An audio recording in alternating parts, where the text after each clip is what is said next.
Soyons saints, en partenariat avec Magnificat.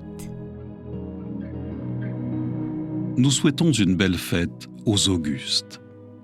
Saint Auguste Chapdelaine vécut de 1814 à 1856.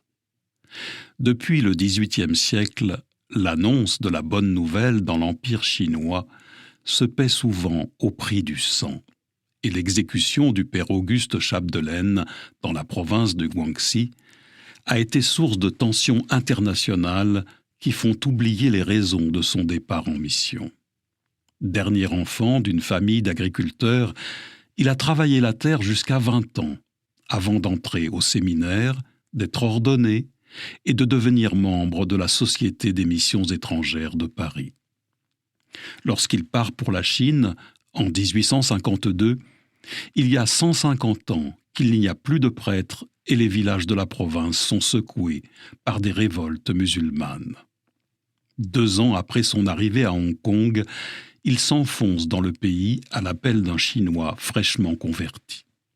Il n'a pas le droit d'y aller, mais il s'y aventure malgré tout pour tenter de semer la foi. S'ensuivent 2 années de mission intense, et il est rapidement accepté et apprécié des habitants ruraux et pauvres de la zone. Mais il est finalement dénoncé, accusé de propagande interdite et arrêté. Auguste est violemment battu, puis enfermé dans une cage accrochée au portail du tribunal, avant d'être décapité.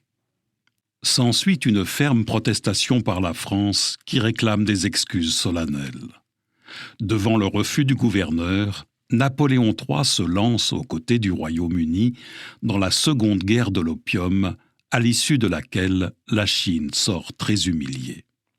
Par la suite, la canonisation d'Auguste va provoquer de violentes réactions du Parti communiste chinois.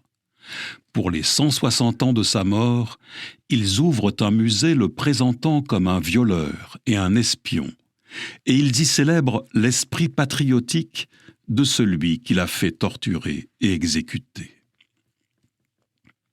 Jésus annonce qu'il dispose du royaume pour ceux qui tiennent dans les épreuves, et Auguste ne recula devant rien pour mériter la couronne éternelle.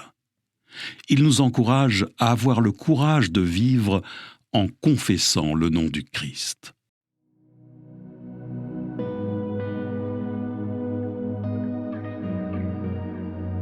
Aujourd'hui, nous pouvons spécialement prier pour tous les chrétiens persécutés en Asie.